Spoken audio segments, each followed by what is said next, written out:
नमस्कार मित्रों, जय माता दी। मेरे इस YouTube चैनल पर आप सभी मित्रों का स्वागत है। जिन भाइयों बहनों का वर्षगांठ हो उन्हें उनकी वर्षगांठ की ढेरों शुभकामनाएं। जिन माता पिता और बच्चों का जन्मदिवस हो उन्हें उनके जन्मदिवस की ढेरों शुभकामनाएं।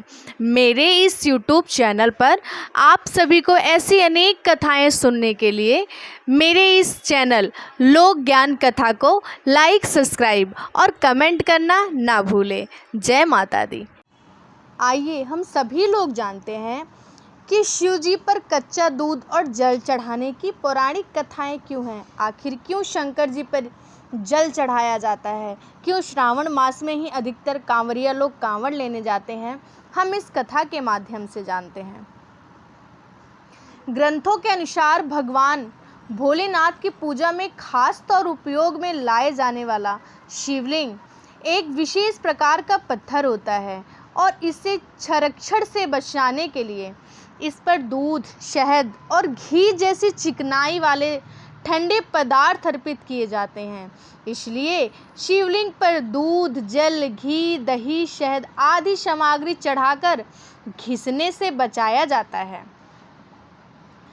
इस संबंध में वर्णित पौराणिक कथाओं के अनुसार जब समुद्र मंथन हुआ तो उसमें से 14 बहुमूल्य रत्नों के साथ ही कालकूट नामक विष निकला। इस विष से संपूर्ण संसार पर विष का खतरा मंडराने लगा। इस विपत्ति को देखते हुए सभी देवताएं और दैत्यों ने भगवान भोलेनाथ से इससे सभी जीवों को बचाने की प्रार्थना की, क्योंकि केवल भगवान शिव जी के पास ही इस विष के ताप और असर को सहने की क्षमता थी। तब शिव जी ने इस संसार के कल्याण के लिए बिना देर किए संपूर्ण विष को अपने कंठ में धारण कर लिया। हलाहल विष का तीखापन और ताप बहुत ज़्यादा होने के कारण शिव जी का कंठ नीला पड़ गया और उनका शरीर ताप से जलने लगा। जब इसका घातक प्रभाव शिव जी और उनकी जटा में विराजमान देवी गंगा पर पड़ने लगा तो उन्हें शांत करने के लिए जल की शीतलता कम पड़ने लगी। उस समय सभी देवताओं ने उन्हें जलाभिषेक करने के साथ ही उन्हें दूध ग्रहण करने का आग्रह किया ताकि हलाहल विष का प्रभाव कम हो सके। इस तरह सभी के कहने से भगवान शिव ने दूध ग्रहण किया और उनका दूध से अभिषेक भी किया गया। उसी समय से शिवलिंग पर कच्चा दूध और जल चढ़ाने की परंपरा चली आ रही है।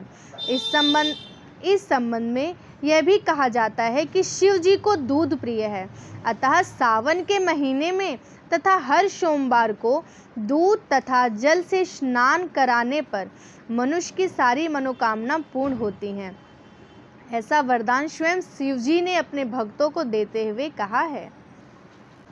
और हाँ, जल चढ़ाते हुए हमें इस बात का विशेष ध्यान देना चाहिए कि हमें जल लोटे में ही चढ़ाना चाहिए, ना कि शंख में डाल के अर्पित करना चाहिए। महत्वपूर्ण माना जाता है। यही वजह है कि प्रत्येक पूजा में इसका प्रयोग किया जाता है। देवी देवताओं को इससे जल भी चढ़ाया जाता है, लेकिन भोलेनाथ की पूजा में शंख का प्रयोग नहीं किया जाता है। यही नहीं, शिव जी को गलती से भी शंख से जल नहीं चढ़ाया जाता है। शिव पुराण में इस बारे में पूरी जानकारी मिलती है। आइए हम भी जानते हैं। शिव पुराण के अनुसार शंखचूड़ा नाम का एक महापराक्रमी दैत्य था। शंखचूड़ दैत्य राम दंभ का पुत्र था। दैत्यराज दंभ की कोई संतान नहीं थी।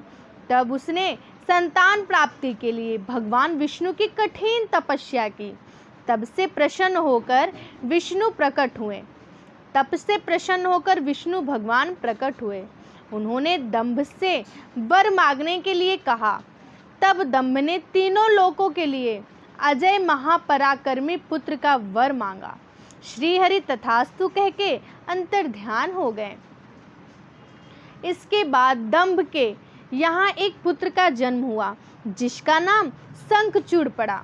शंखचूड़ ने पुष्कर में ब्रह्मा जी को प्रसन्न करने के लिए घोर तपस्या की। तब से प्रसन्न होकर ब्रह्मदेव ने वर मांगने के लिए कहा। तब शंखचूड़ ने वर मांगने की वो देवता वर मांगा कि वो देवताओं के लिए अजय हो। ब्रह्मा जी ने तथास्तु बोला और उसे श्री कवच दे दिया। बोलिए शंकर भगवान की जय। शंखचूड़ की तपस्या से प्रसन्न होकर वर देने के बाद ब्रह्मा ने शंखचूड़ के धर्म ध्वजा की कन्या तुलसी से विवाह करने की आज्ञा दी। फिर वे अंतर्ध्यान हो गए। ब्रह्मा की आज्ञा से तुलसी और शंखचूड़ का विवाह हुआ। वरदान की वध में चूर दैत्यराज शंखचूड़ ने तीनों लोक पर अपना स्वामित्व स्थापित कर लिया।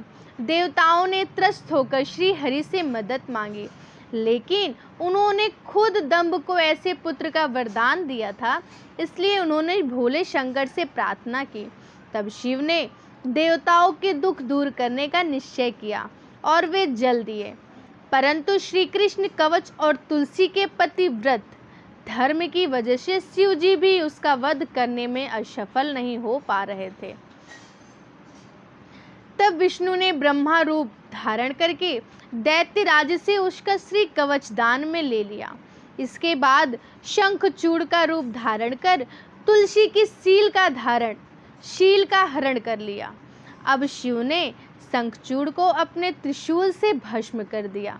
कहा जाता है उसकी हड्डियों से शंख का जन्म हुआ। क्योंकि शंखचूड़ विष्णु भक्त था, इसलिए माता लक्ष्मी और श्री हरि को शंख का जल अत्यंत प्रिय है और सभी देवताओं को शंख से जल चढ़ाने का विधान है। लेकिन शिवजी ने उसका वध किया था, तो शंख का जल शिवजी में निषेध हो गया है। यही वजह है कि भोलेनाथ को शंख से जल नहीं चढ़ाया जाता है। बोलिए शंकर भगवान की